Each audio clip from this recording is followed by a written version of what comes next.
Good afternoon. Welcome back.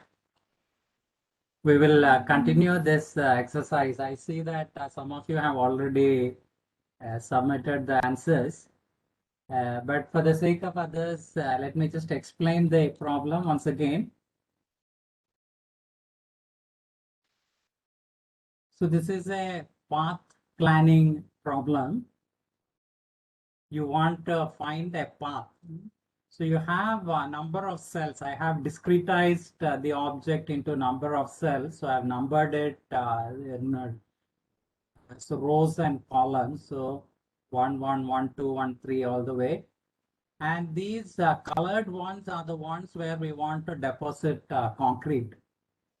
And the printer head can only move from one cell to the neighboring cell, either in the X direction or in the Y direction. And it has to complete all the colored cells. So that is the objective. This is a typical problem in the path planning. An example of path planning problem is a traveling salesman problem. So this is a problem similar to that. This is a different kind of problem. Now, the exercise you have to do,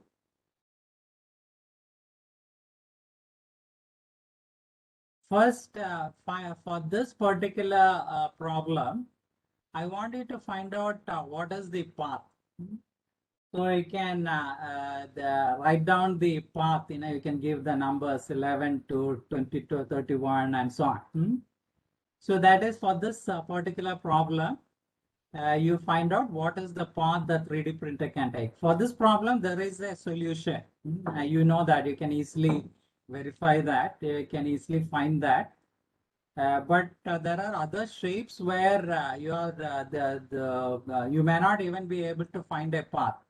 So in graph theory, you look at the reasoning about paths and there are the properties of graphs. We are not going to discuss so much about graph theory. Our objective is mainly to understand how reinforcement learning works. Okay, so we leave aside the graph problem, but I want you to describe an algorithm. So you find a path, but given a problem like this, how do you find out the path? So that's what your algorithm should discuss, should explain. How do you find, for a more general case, how do you find out a path? And then the last question, does your algorithm work for other shapes also? What are the limitations of your algorithm? So look at it from a procedural programming point of view, not from machine learning point of view. And then you answer based on your understanding of the problem. Okay, so we'll spend some time for the sake of those who have not done it.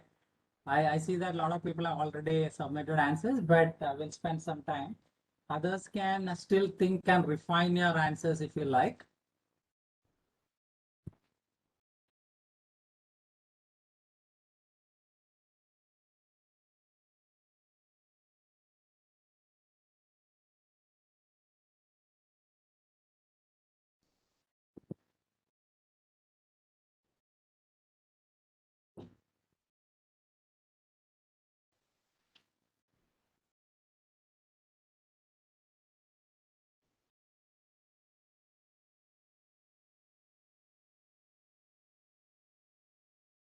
So let me clarify once again. We are not thinking about machine learning at this stage. We are only looking at developing an algorithm for finding the path at this stage. And later on, I'll explain how this works with reinforcement learning.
Okay, so let me look at some of your responses.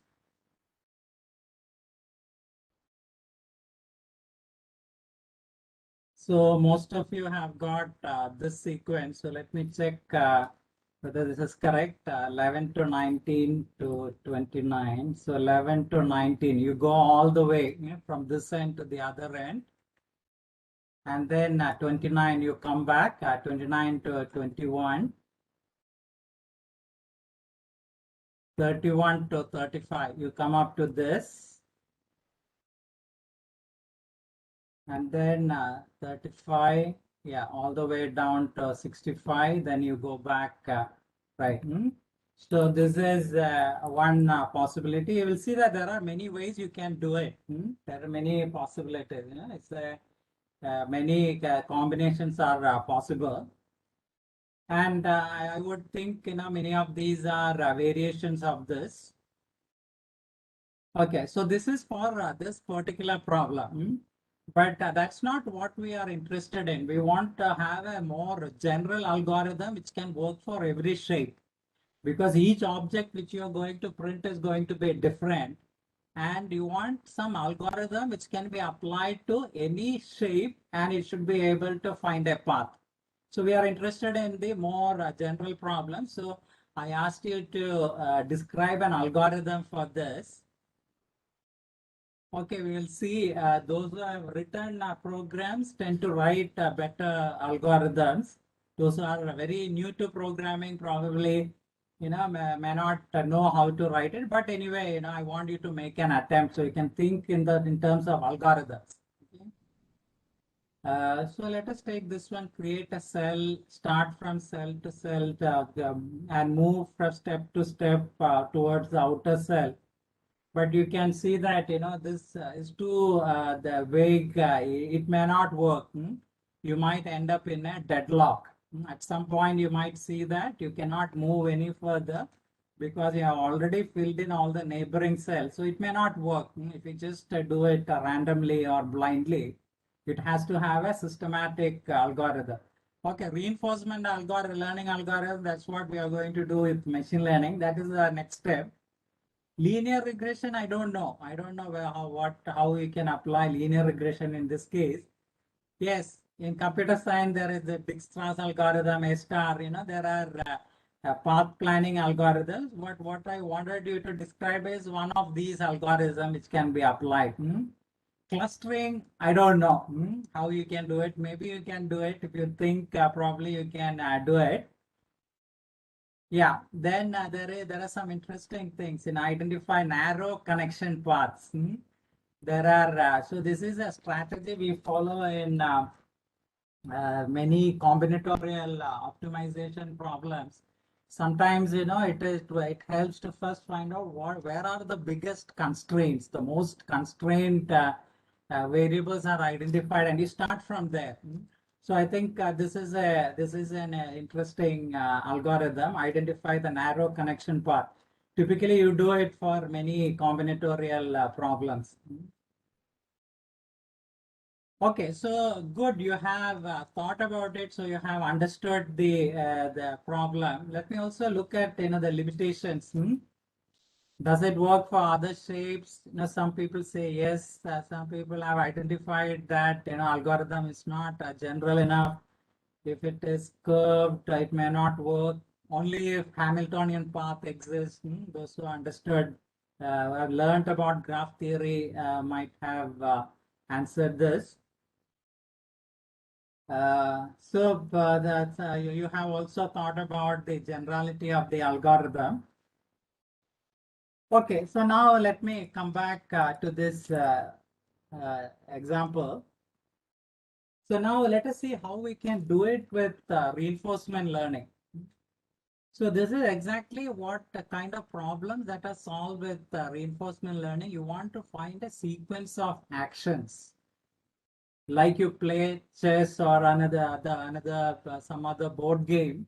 You want to find a sequence of steps. So you'll see that this is not the same as supervised learning or unsupervised learning. It's a different kind of problem. And what we do is, we define a rewards function. So it works by, first of all, you need to have a complete definition of the domain. In this particular case, the rules of the game have to be completely defined. So you need to have something like a simulation engine. In the simulation engine, you define all the rules of the game. So the computer is able to explore by itself. It knows all the rules, all the possibilities at a given stage. It knows what are the different options that are available. So that is already defined. So that is very important for reinforcement learning. We need to define all the rules. So once we have the simulation engine with containing all the rules, the computer can just randomly try out different options.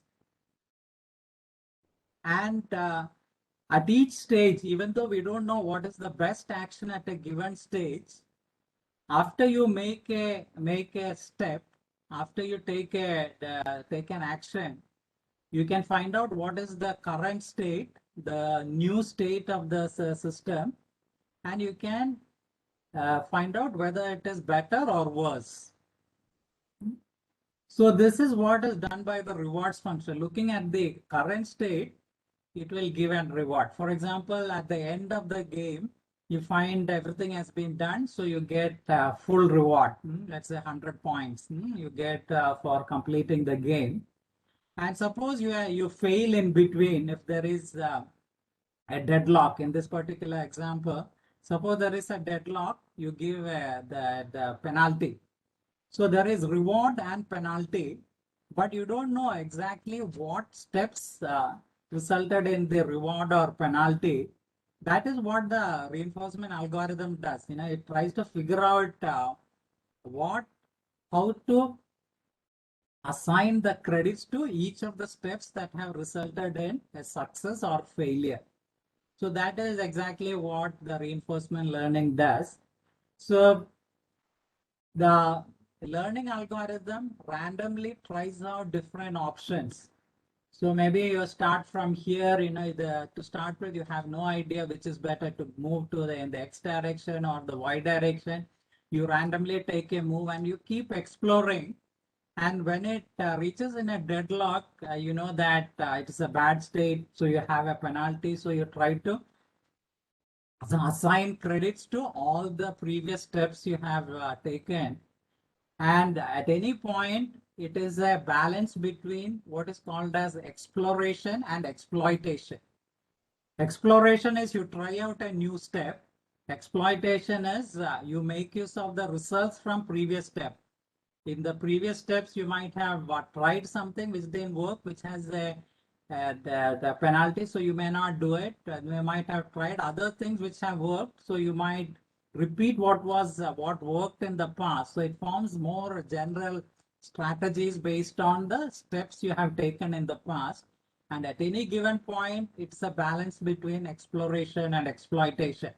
So it will try to explore as much as possible, as well as it makes use of the results which you have obtained in the previous exploration, that is exploitation.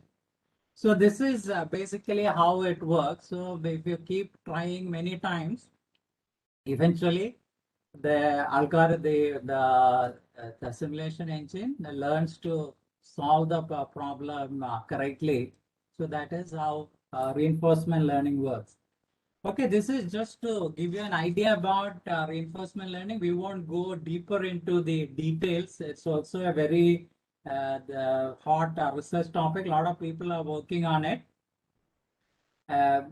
But this is the one of the more complex research kind of learning method. We will look at the ones which can be more readily applied in practice.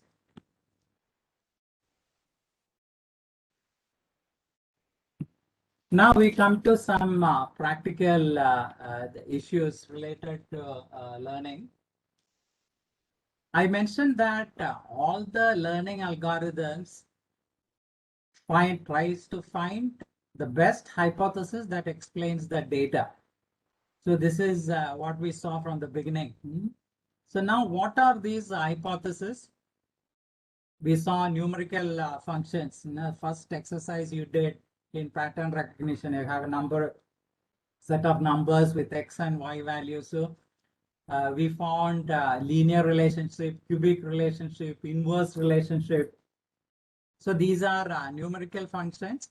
So hypothesis space is a set of all possible relationships. So we can have numerical functions as a hypothesis. Another possibility is symbolic rules. We say we make rules of this type: if certain condition, then action. So it can learn rules from data, especially in data mining. Associative rule mining is a very important technique. Look at the data and you say, if this condition, then this is the action. So you can learn symbolic rules. So it need not be just a mathematical function. You can learn rules. Decision trees are an extension of this. We have a hierarchy of rules, which we call as a decision tree. Neural network has a different representation. It's a network of relationship. We are going to go deeper into neural network later on.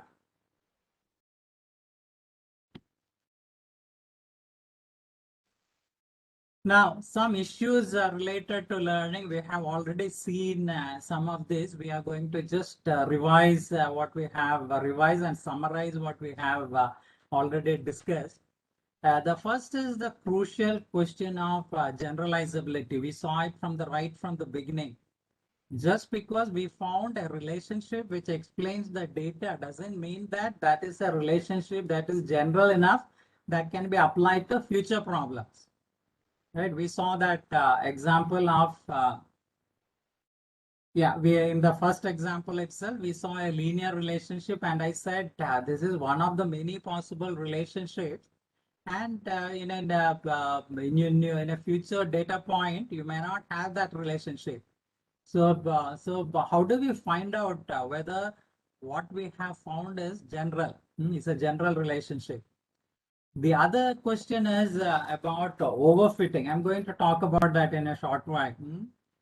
And also the effect of noise in the data. And all these are statistical techniques. It is looking at the statistics, find what is common between all the data set. So you might also end up with spurious relationships. This is a very famous example right from the early days of image recognition. They developed the program for recognizing images of cars. So they presented number of images of cars to the system. This is from the 1980s, and they thought the system had learned to correctly recognize cars. And then when they were giving a demo, there was an image of a tree, and the program said, yes, there is a car there, even though there is no car in that image. And then they looked at why it misclassified. When they looked back, what they found was in all the training set, whenever there was a car, there was somewhere in the background, there was a tree also. So the training data was biased. There was some bias in the data, and the algorithm learned to recognize a tree instead of a car. So now the question is, how do we verify what the algorithm has learned? Has it learned correctly? Will it identify these kind of spurious relationships in data?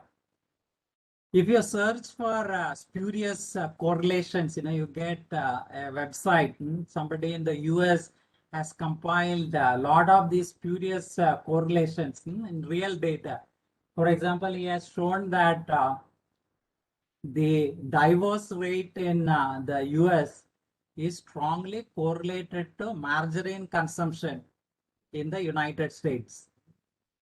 So it has a correlation coefficient of 0.99. Very strong relationship that as people consume more margarine, there are more divorce rates. So there are these kind of, and he has a lot of interesting the relationships like that. And the message he gives out is that correlation is not the same as causation. Just because there is a correlation, it doesn't mean that one causes the other. So there you can find these kind of correlations. So sometimes, there are hidden variables which we are not aware of. But the machine learns this relationship, it detects this relationship, and it thinks one causes the other. So in the case of this margarine and divorce, probably the hidden factor was time. With time, the margarine consumption was increasing. With time, divorces were increasing. And because of this hidden variable, there is a relationship with a strong correlation between divorce rates and margarine consumption. So we have to be very careful about this, because if you have this kind of relationships in the data, the machine might learn the wrong thing and it might affect the predictions. The other thing is the number of training data points you need. In general, you need a large number of data points, especially for image recognition. You need thousands and thousands of the images in order to learn correctly. For the first issue of... Asking, sir. Yeah. Sir, I don't agree with your last statement, sir. You need thousands of images. Sir, recently I developed a AI model where I just fed some 5 images of myself and it was able to recognize me, sir. Recently. Right. In TensorFlow. I'll show you one example later on. We will see. Remind me when I show that example in image recognition. As a mathematical problem, you will see that it's not that well defined. It works because of certain intelligent things that has gone into these algorithms. But as a mathematical problem, you will see that it's very complex. We'll come back to this example. Image recognition. Okay. Now about generalizability. I taken a very dramatic example. Just 4 data points. Doesn't matter what these variables are. 2 variables. So if I call it parameter 1, parameter 2, and you have 4 data points, and you can easily see there is a straight line which passes through all the 4 data points. So if you do a linear regression, this is a relationship it will learn. It will pass through all the data points with minimum error. Obviously, it won't pass through every point exactly, because one straight line has only 2 parameters, slope and intercept, and we have 4 points, so it may not pass through all the data point, but it will pass as close as possible. Now, what I have done is with the same 4 data points, I asked Excel to create a trend line using a second degree polynomial. So this is what you see here, the second degree polynomial. It had fitted to the 4 data points. So we have a linear model here. We have a second degree polynomial here. And second degree polynomial has less error. It passes through every data point almost exactly. Whereas the linear one has some error. But look at the shape of the second degree polynomial. You can see at each, so this is 1 second, let me see.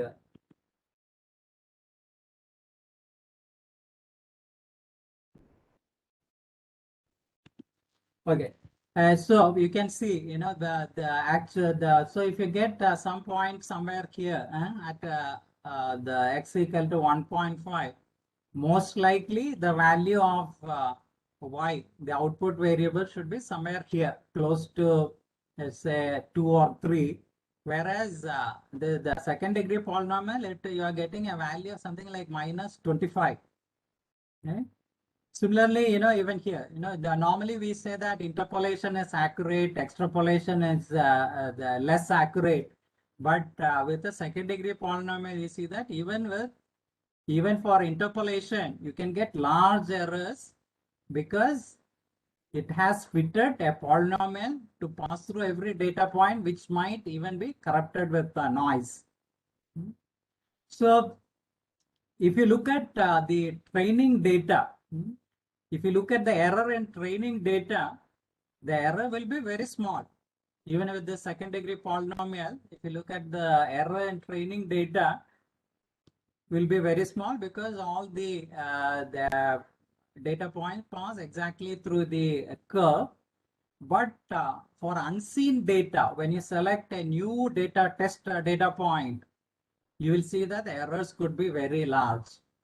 So the lesson from this is just because we get very high accuracy in the training data doesn't mean that it's going to predict well in the case of unseen data, because this is exactly what we call as overfitting, right?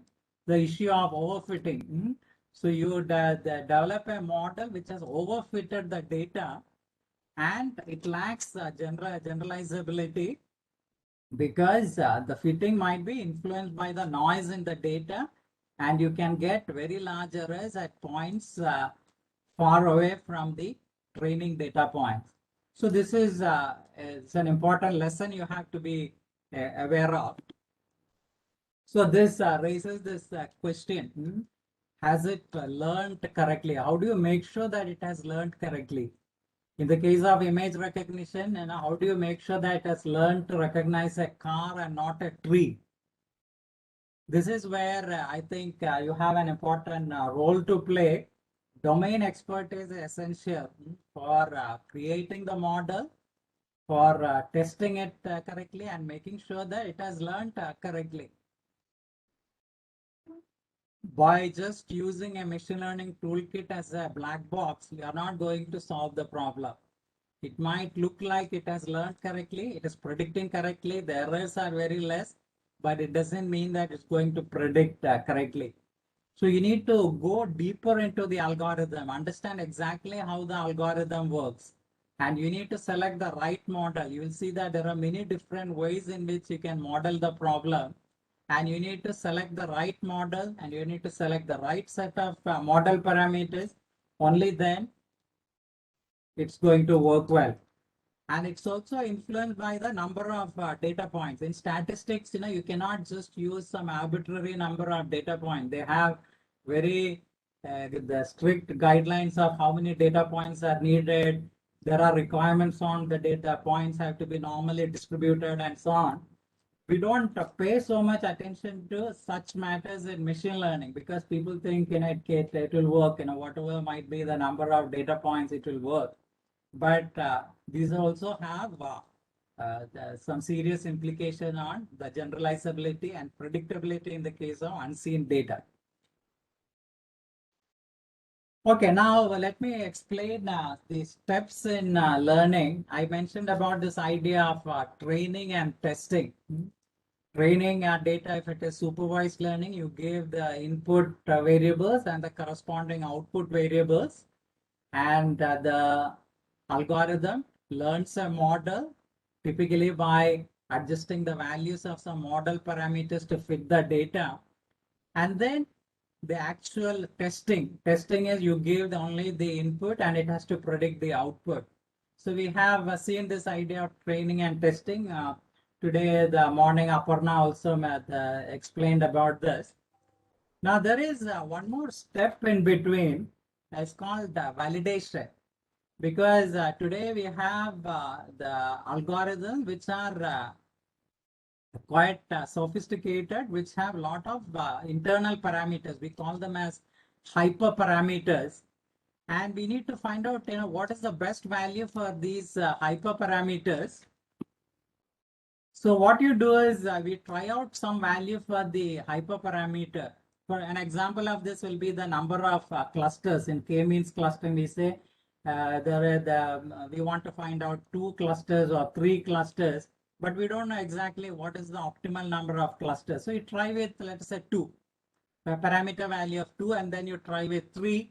But you need to see whether it has learned correctly. As I said, just because with the training data you can get good accuracy in, it doesn't mean that it's going to perform well. So we need some unseen data. So we use the technique called cross validation. This is a very standard technique in machine learning. You keep aside a certain percentage of training data for validation. You don't use it for training. It is kept as unseen data.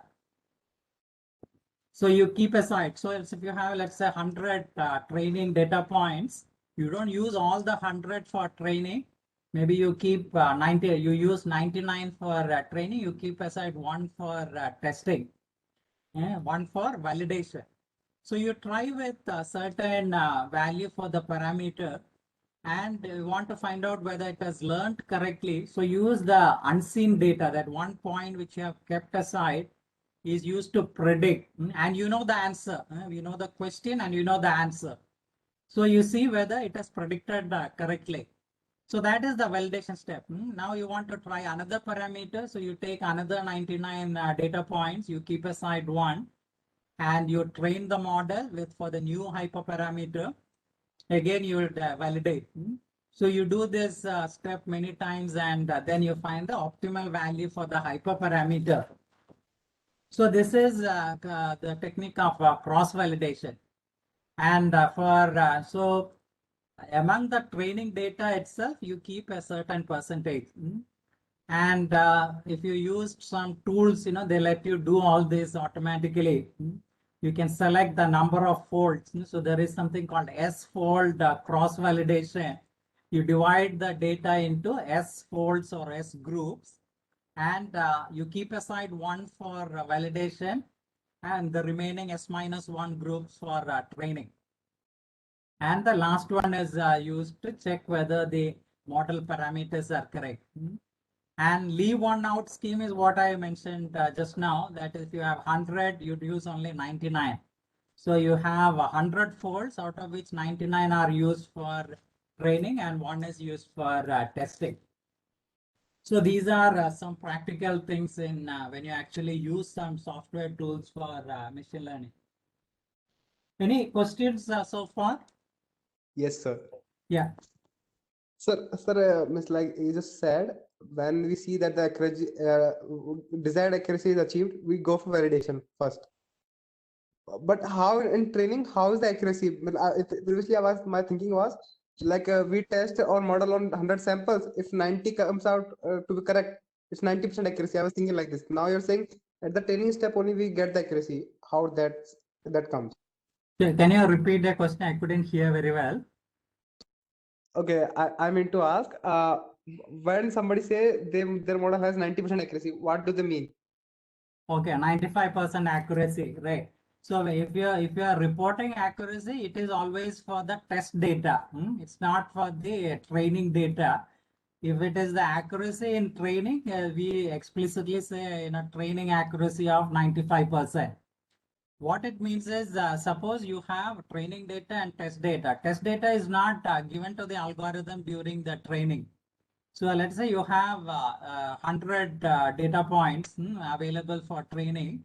You use all the 100 for training. And then let's say you have some 10 additional points for which you already know the answer, but we are not used it for training. So we use this 10 for testing. So for this 10, you see what the algorithm predicts. And since we know the answer, we also know whether it is correct or not. So you find out the percentage of cases in which it has correctly predicted. So that is how you calculate the testing accuracy. Is it clear? Yes, it's clear. What about training accuracy? How is it that calculated? Tell me again. How is training accuracy calculated? Training accuracy, okay. So you have this 100 the points which you use for training. So for each of these 100, we know what is the output. Output value is already there.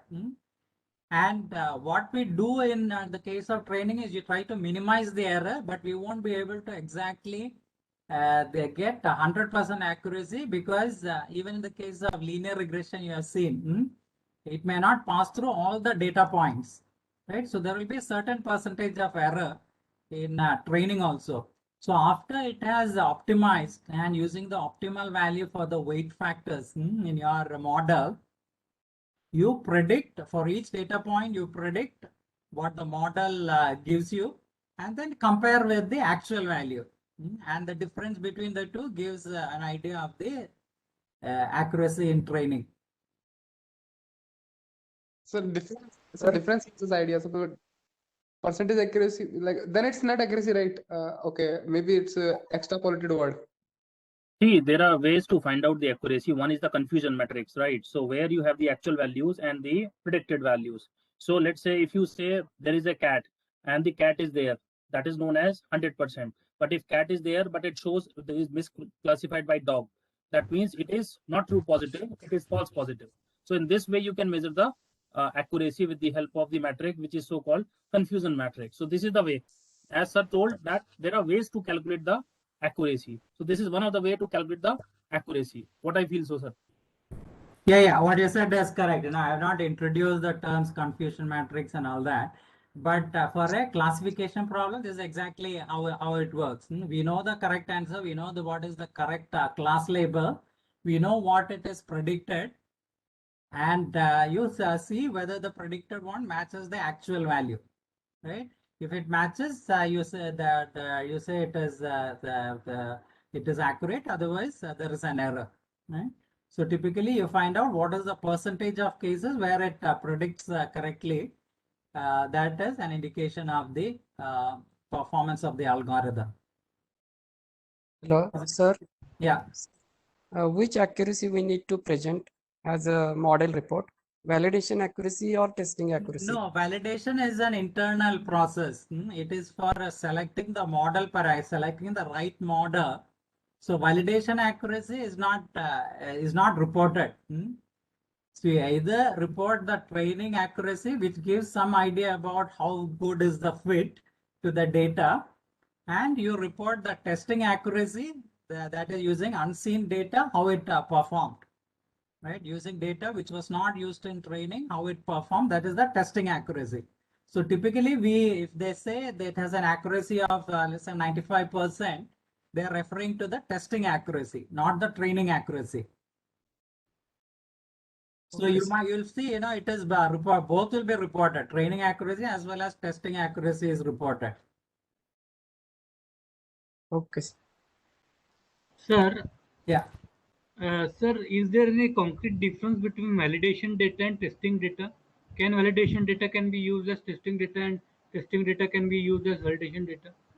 I think you cannot use validation data for testing because validation data has already been used to select the model. So it is seen data. The algorithm has already seen that data, right? So you should not use the validation data for testing. Testing data has to be completely new to the algorithm. Otherwise, it's misleading, right? You cannot use the same data for, it's like, you show the question paper to the student and then you test the student on that question paper which he has seen. It doesn't make sense, right? It's exactly the same situation. Testing should be entirely new data which the algorithm has not seen.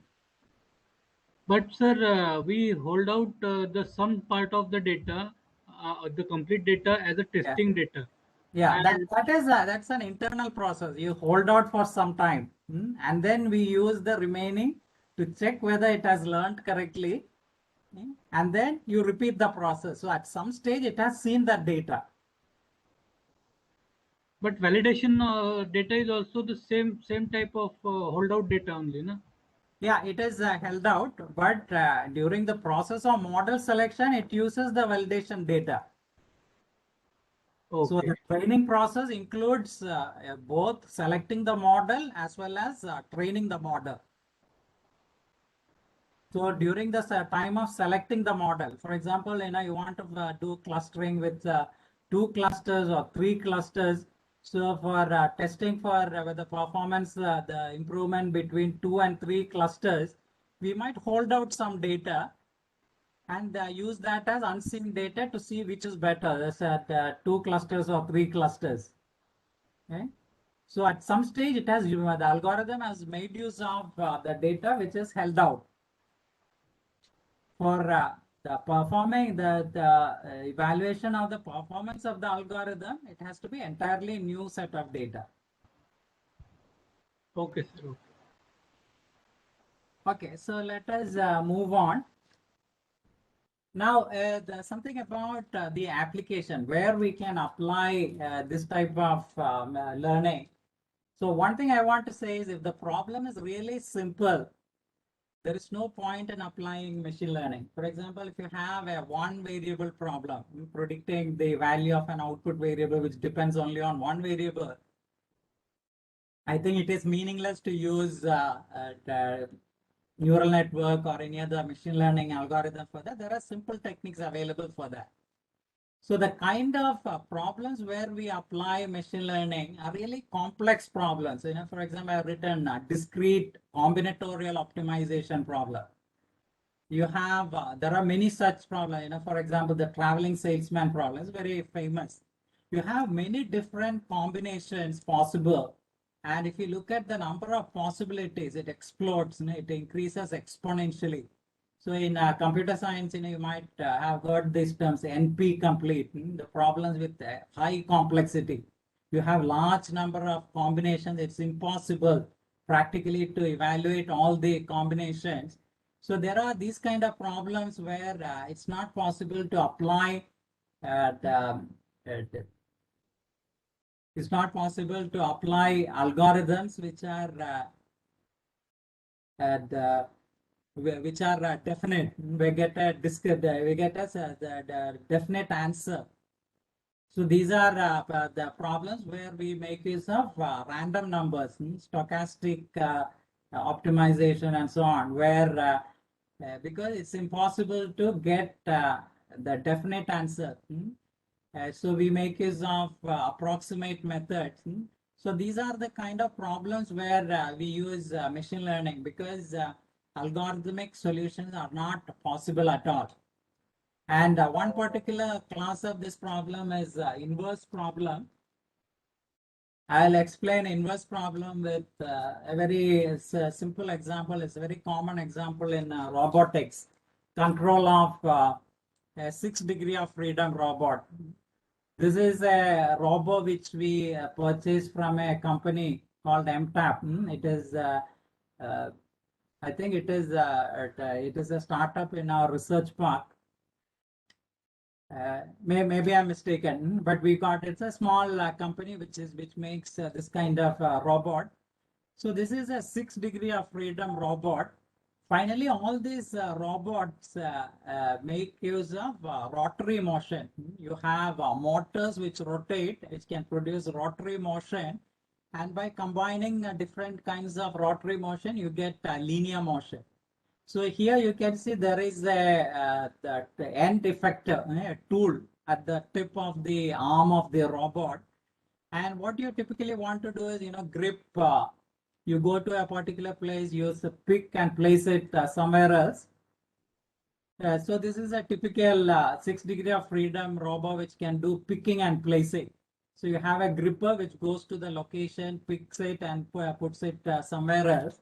And as the end user, what I'm interested in is the X, Y, Z coordinates of the source and the destination, from where it has to pick and where it has to put. That's what I want to what I want to give as input. But for controlling this robot, internally, what you need is you need to figure out how much this motor has to rotate. So here you have a joint where you have a motor which can rotate about maybe the vertical axis. Here you have another motor which can rotate about the perpendicular axis, horizontal axis, and so on. You have a number of motors, and we want to find out for a given XYZ the position, what should be the position, what should be the rotations of each of these motors. So I've simplified it as a simple diagram like this, you know, call it 3 degree of freedom robot. Actually 2 degree, you know, you have two joints here. Let's say you have one motor here and you have another motor here.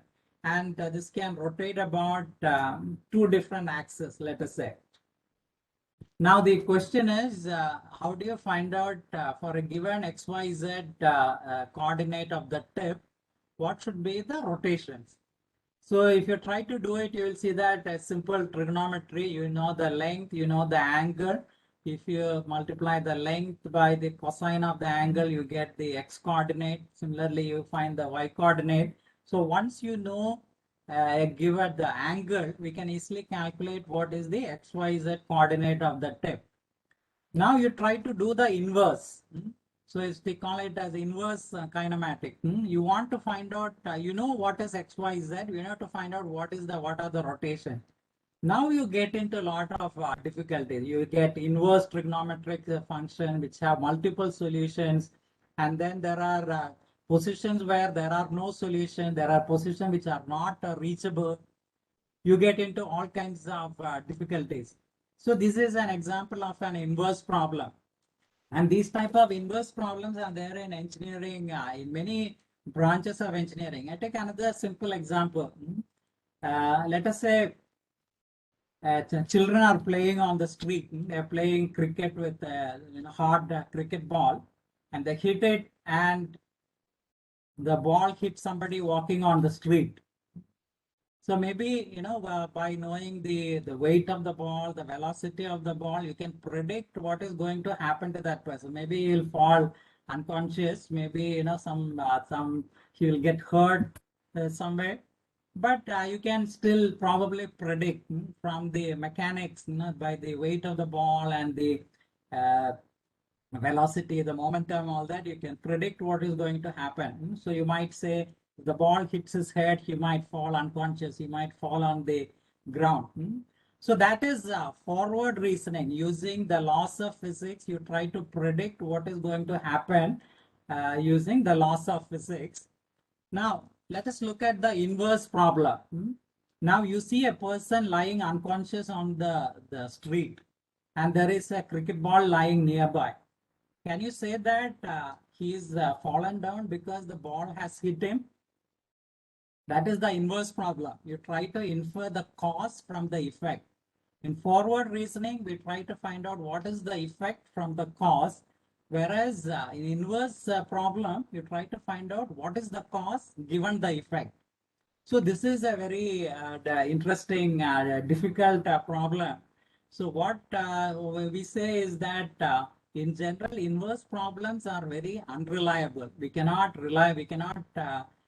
find a solution to inverse problem reliably. In the general case, only when you have a closed world hypothesis, when everything is known, you can make an inference in the case of an inverse problem. Otherwise, you will have to rely on probability. Even for forward reasoning, we might rely on probability, but particularly in the inverse problem, it becomes much more unreliable because there are a lot of unknown variables. Everything is not known. It's not a closed world situation in practice. So in the case of this person who has fallen down, maybe the ball has hit him, maybe something else has hit him. So you can never be sure. Unless we know all the possibilities, we cannot say for sure what actually happened to him. So for inverse problems, you might have heard about the Bayes theorem, Bayesian reasoning. So there are many different ways of solving inverse problem, but these are typical kind of problems where machine learning has a lot of potential. So to conclude this discussion, if it is a really simple problem, don't even bother about applying machine learning. It is for really complex problems where we don't have models which you can make using the physical principles. Typically, with inverse problems where it is very difficult to find a solution, that's where we have to apply machine learning. And in fact, most of engineering is solving inverse problem. In design, we want to find out what should be the dimensions so that you can get the required performance. Given the dimensions, we can predict using physical principles how it is going to behave. But given the behavior, you want to work backwards, find the dimensions and the configuration. That's an inverse problem. Diagnosis is also an inverse problem. You want to find out what happened to your car. From the effect, you want to find out what are the causes. That's an inverse problem. So you see such inverse problems everywhere. That's where machine learning has a potential because algorithms cannot deal with inverse problems that well. Now, I think this is the last example. It's an extrapolation of this 6 degree of freedom robot. We also discussed about this robotic crane. We had the Professor Koshi had a project with mechanical engineering with Professor Ramesh Babu and mechanical engineering on controlling a robotic crane. This was done many years ago. So this was exactly the problem. You want to have an automated crane where you just give the position. You want, say, you want to pick up an object from the coordinates X, Y, Z, and the robotic crane has to figure out how it has to move, make the movement, how much it has to rotate, how much it has to move, so that I can go to this precise location and pick the object. Okay. And we have in practice, at least theoretically, we might be able to do it using forward kinematics. You simulate it and you find out what is the position. But in practice, there are a lot of uncertainties there, and you will see that it is very highly sensitive to the angle of rotation, because a small change in angle can make a large difference in the linear coordinates. So the errors could get amplified especially in the case of this kind of robots where different rotations are combined, you can get large errors. So in such cases, we may not be able to use models of physical principles, and we might have to develop some machine learning models. So what we really need is we need to find a prediction model given a set of parameters, what is going to be the final outcome. So in the case of a crane, you might have non-linearity. If you assume everything is a rigid body, there is most of the time things are linear, but in reality, beams bend. There are some deflections due to the bending of the beams. Material expands. There might be environmental disturbances, temperatures. There might be effects which you cannot control. There might be wind. So there are a lot of uncertainties. So we may not be able to create a very accurate model.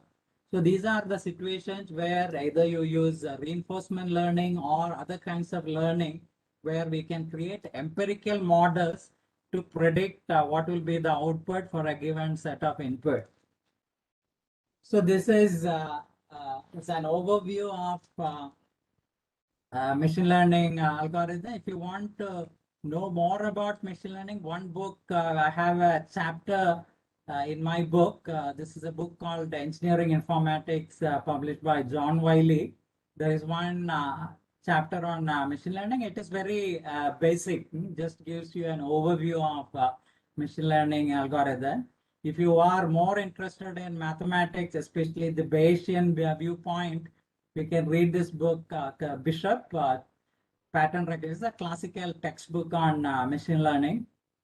This is an older book from 1998, but it's also very popular. In the olden times, this used to be the textbook, Tom Mitchell, and this is not as mathematical as Bishop. So some of you might find this might be a better option to just to get started with machine learning. And also just want to let you know that I'm writing a new book. It's called Construction and Building Automation. It's going to be published by Taylor and Francis. I just signed the contract 6 months back. In 2022 is going to come. So it is going to cover most of what we have covered in this workshop, but in more detail. Okay, so this is the end of this overview of machine learning. So we will spend some time to answer your questions, and then we will move on to the next topic. So feel free to ask your question. I saw there are a number of questions in the chat box. I have not been able to read everything. I'll try to read, but if you want, you can unmute and you can ask your questions.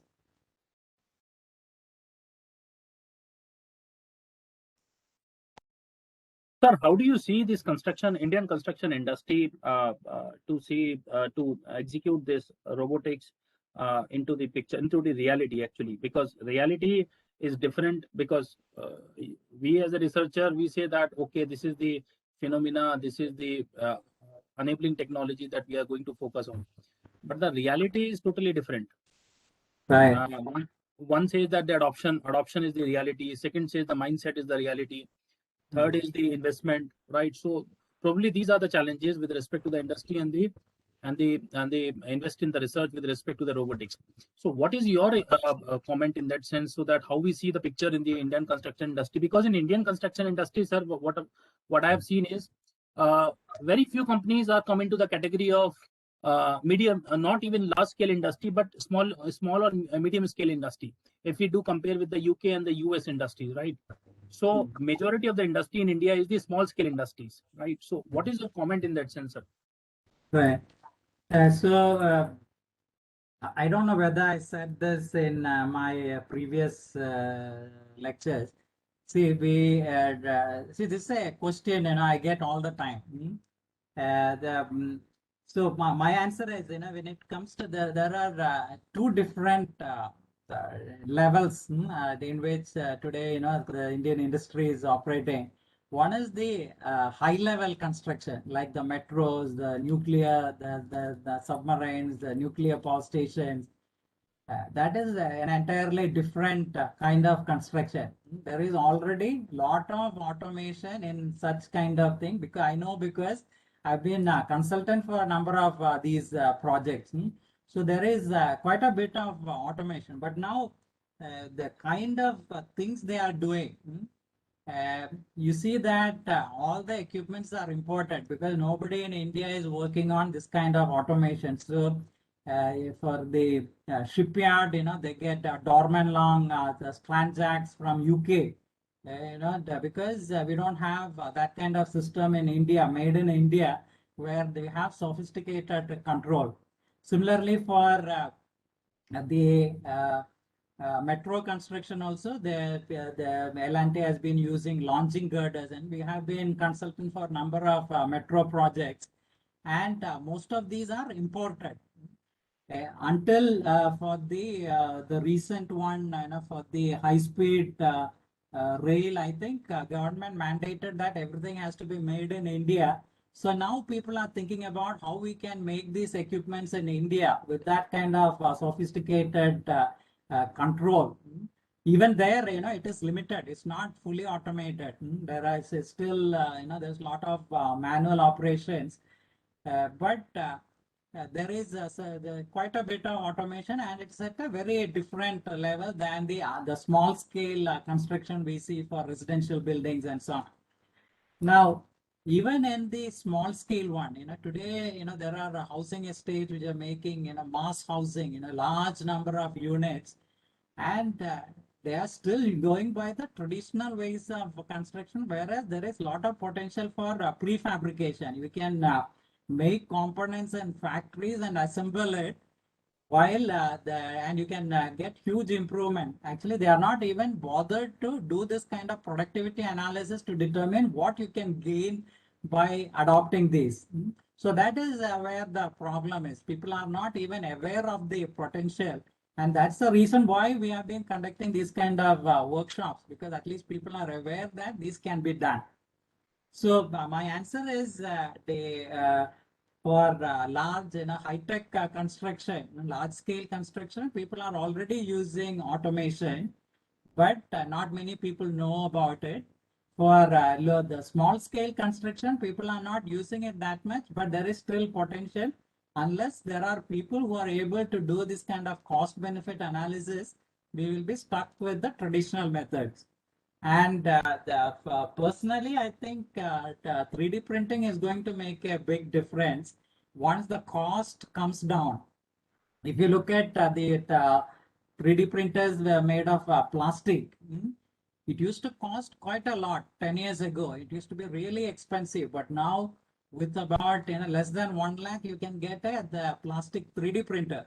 Cost has come down so much. Everybody can buy one. Just like you buy a computer, you can buy a 3D printer. I think the same thing will happen even for concrete 3D printing. Once there are more people working in this, we'll really optimize the cost, optimize the system. The cost is going to come down. And once we have that, then we will see that a lot of the waste in construction in terms of making the mold, the money spent on a lot of things, alignment and all that, all that can be eliminated and it becomes really cheap to do. So I see there is a lot of potential for concrete 3D printing, not for building the entire structure, but for printing elements which can be easily assembled. Like Lego blocks, you print these blocks and you can assemble it easily. And that's going to make a big difference to the speed of construction. Okay. Yeah, thank you, sir. You have covered many points. Thank you. Yeah.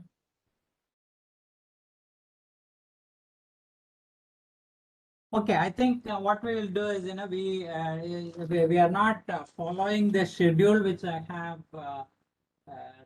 published. I think it is according to my schedule, I think it is the break is at 3:30. Okay, let us get started. Let's get started with the next lecture, and then we'll take a break.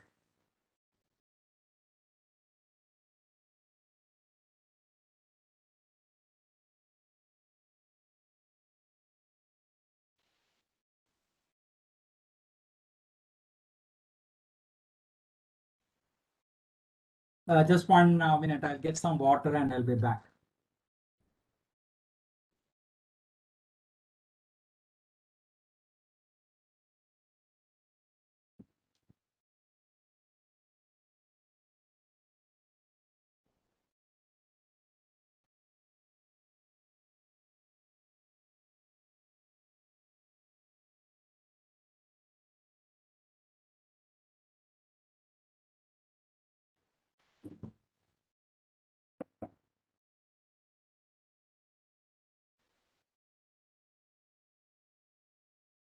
Okay, in the last lecture, we looked at the machine learning tasks. I made the separation between task and the algorithm. Task is the high level activity you want to do, and algorithm is the way you achieve that. So this lecture is about the algorithm. We go a little bit deeper into how these things work.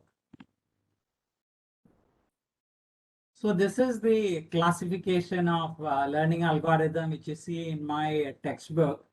Rote learning, statistical learning, deductive, exploration and discovery. I would say most of the advances today, most of what people are using today is just statistical learning.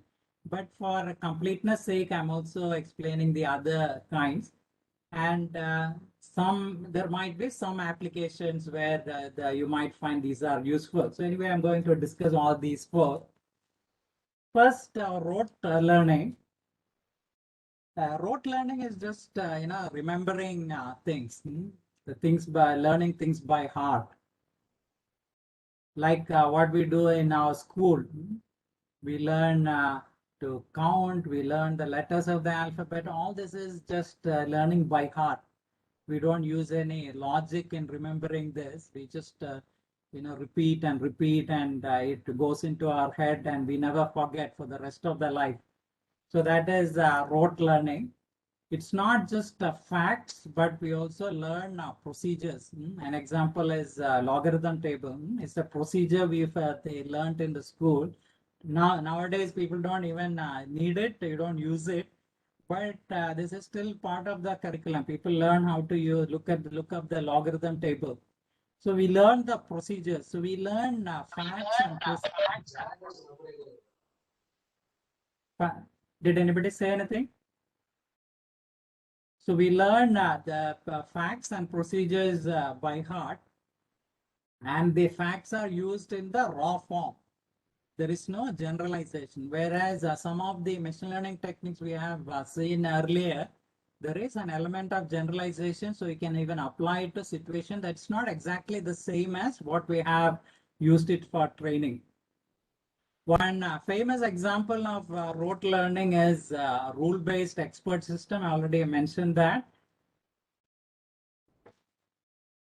So in the 1970s and 80s, a lot of people were working on expert systems. They thought that experts have a lot of knowledge with them. So you can interview these experts. They will be able to tell us all their knowledge. And we can store all the knowledge in a database. We call it as a knowledge base. in a form which the computer can reason, and the computer will be able to use this knowledge to give the suggestions to do things exactly like human experts. So that was the idea in the 1970s and 80s. And there have been a lot of work in this area. So people tried to compile knowledge from books, research papers, manuals, codes of practice, and interviewing experts and putting everything in knowledge-based expert system and to develop expert systems. So this was a big fad in the 1980s. But what people didn't realize at that time was, this form of knowledge is very brittle. It breaks down there very easily. I'll explain why it happens. So it is very difficult. First of all, it's very difficult to get rules that are precise enough. Experts might be able to tell you some rules which are empirical, which they use as from their experience. They form some rules of thumb that they work most of the time, but you can never say guarantee that they are precise enough to be applied to all kinds of situations. That is one problem, to get the rules which are precise enough.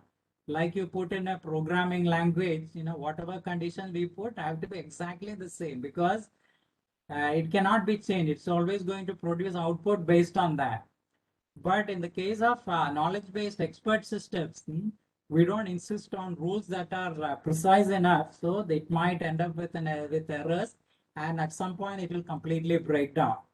And the other problem is, as the number of rules grow, it becomes very difficult to maintain, because one rule is enough to break the entire system. The system is not able to infer anything after the addition of a new rule, because that rule might conflict with several other rules.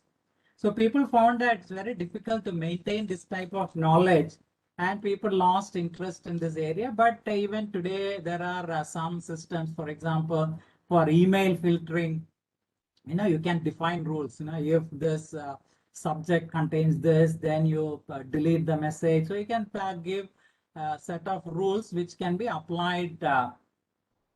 So this is a convenient way of representing knowledge, but for small systems it works, but for large systems it's very difficult to get it working.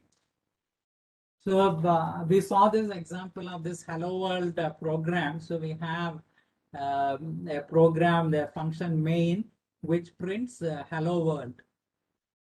So anytime you run this program, it always produces the same output, Hello World. So some user may not like it. They say, I want the program to print good morning user. So we discussed this. So the idea was, instead of putting it in the program, you read it from a data file. So in the data file, you read a string, good morning user. So every time you run the program, it reads what is the message to be printed from the data file, and it will print that. So it's not hard-coded in the program. You are able to change the behavior of the program by reading from a data file. So the next step is whether we can, instead of reading the message itself, you can read a rule. For example, if it is morning, you print good morning, and let's say your program understand how to find out whether it is morning or evening. So it goes through all the rules in your data file, and it apply the rule, and you get the output. So if it is morning, it will print good morning. If it is evening, it will say good evening, and so on. So this was the idea, of a rule-based system, where you put all the rules in a data file. So the rules are not part of the program itself, is part of data. And as I mentioned, this idea later on caught on, like you can put knowledge into data, even if it's not in the form of rules, it's in the form of examples. We can use these examples to generate rules which could be applied in specific situations. Now, to show how difficult it is to develop this kind of system, I take this, I'm sure all of you have heard about it. It's very widely known in robotics, Asimov's 3 laws for robotics. I'll let you read through it. First read through it, and then we'll discuss about it.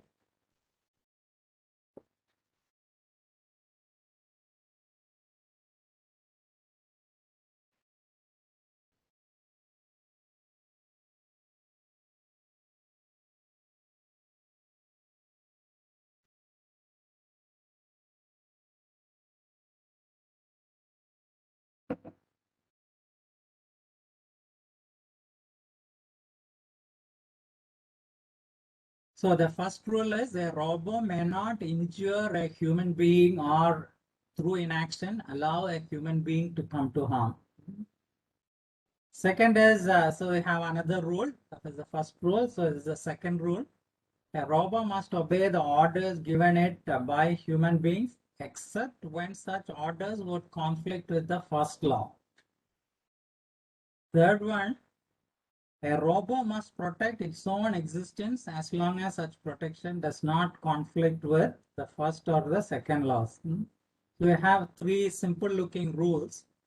But let us say we create a robot and it has a knowledge-based expert system which has all these rules. Let us imagine how the robot is going to work. You have a robot which is in your living room and it sees that a robber is coming into your house. How is it going to act? So let us say if the robot has a gun with it, obviously, first law says it may not injure a human being. So it is not allowed to use a gun. So we may not even allow the robot to use a gun. But or through inaction allow a human being to come to harm. Okay, so the robber is seeing a robber coming into the house and the robber is going to shoot the person in that house. What should the robber do? Should it attack the intruder or should it stand quietly? The first law says through inaction, it should not allow a human being to come to harm. So let's say the robber is coming trying to kill the occupant of the room of the house. Should it take an action or not? Should trap him. Yeah, so it has to do something which doesn't violate the rules. So it should not injure the person, the intruder, but maybe somehow incapacitate the person so he doesn't cause any harm. So you can see that there are a lot of these, even what are looking as simple rules, are not easy to implement. In the 70s and 80s, people worked on formal logic, how you can represent logic in forms such that there is no ambiguity. Given a situation, by just blindly applying the logic, you get an inference. Right? But in practice, what you see is it's not easy to apply these rules. It's very difficult to find rules that are precise enough so that it can be applied in all kinds of situations. Then look at the other rules. You find this kind of thing, and there are a lot of ethical dilemmas. There are famous examples. There's a train which can take two tracks. The normal one, the straight one. There are let's say there are 6 children playing on the track. If it takes the straight path. But it can take an alternate path. There is one child playing in the alternate path that is not the service track.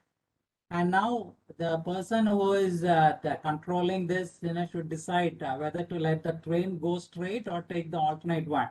If it goes straight, it will kill 6 children who are illegally playing on the track. Whereas if you take the alternate path, it will kill one child who is innocent. That track is not used, so there are these ethical dilemmas. So it's not easy to make in practice. It's not easy to apply the kind of rule. That's why these are hard coded in programs. We don't use this type of rule based systems anymore. Now to see the application. It should not move, sir. Yeah. Tell me. Did somebody say something? Okay, so we will do this exercise and then we take a break. Let's say we want to you want a system to operate the crane. You have a tower crane, and we want this to be operated using a set of rules. And I don't want to hard code all the rules in the program. I want these rules to be added in a knowledge base So experts can give, because it's impossible to imagine all kinds of situations. So all the rules cannot be hard coded in the program. So I want you to think about this, and those who are already worked in practice in the construction industry can write down the rules which you would use to the operation of the tower crane, for the safe operation of the tower crane.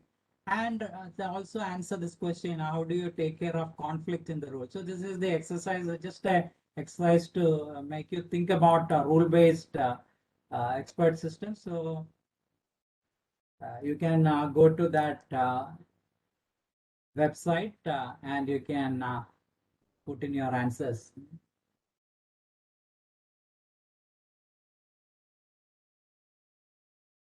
Some people have already written. Anyway, let us see.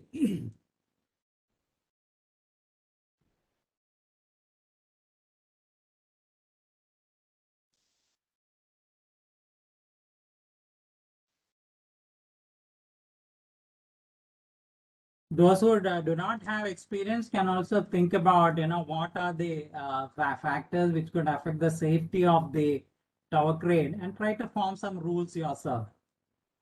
This exercise is useful for the next exercise on case-based reasoning. So I want you to spend some time to think about it.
Okay, so let me read some of the things we have written.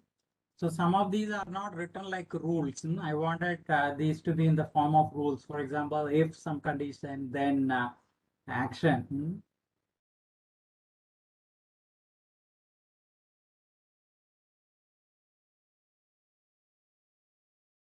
Right. So this one, might be converted into a rule. Safe distance from the construction site. So you might say, if the distance, okay, the operational speed can be optimally low. So you can put a rule that if the speed exceeds certain value, then you stop the operation, you reduce the speed. You can put a rule that, the operator, should be experienced.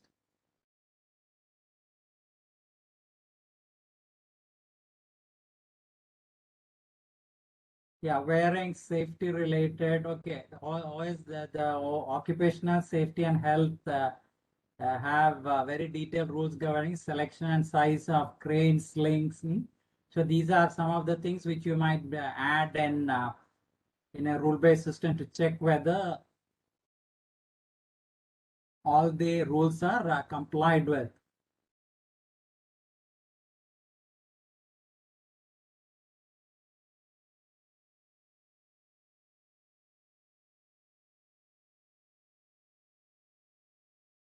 But are there rules like, some environmental factors which affect whether it is safe to continue operating the Wind speeds are main criteria, sir. Yeah, wind speed. So I don't see anybody. Okay, wind speed, if it exceeds certain value, crane should be anchored. So this is the kind of thing which I was expecting for the safe operation. So these are rules that can be operationalized. So we say if the wind speed is greater than this, then you take an action. Okay, even this, maximum weight, if you have some way of determining what is the weight, and you say if the weight is exceeded, just don't move. You give a warning to the operator that the weight is exceeded.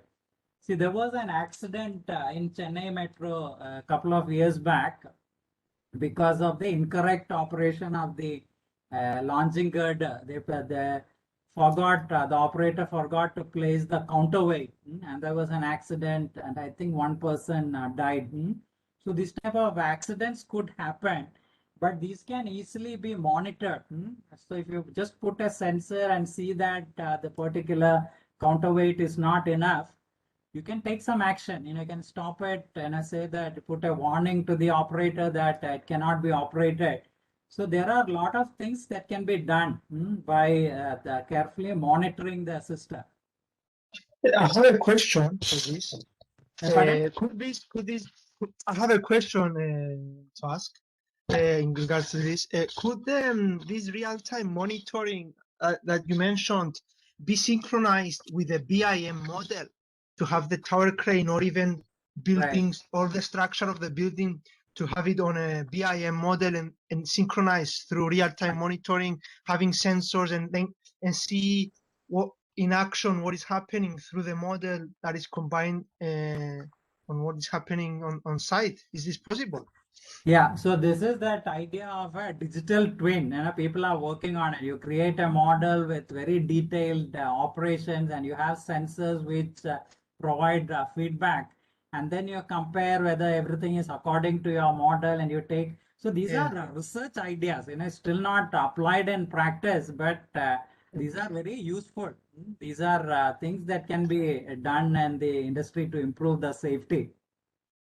Okay. So these are still there, these proposals are already there. It's just that it has not percolated into practice. Okay, thank you. Okay, so good. You have thought quite a bit about this. So we will take a short break. So we will meet again at 3:40. So we'll take it. Let me see, it is 3:30. Okay, we will meet at 3:45. So we'll take a 20-minute break. Meanwhile, if you have time, you will complete the exercise.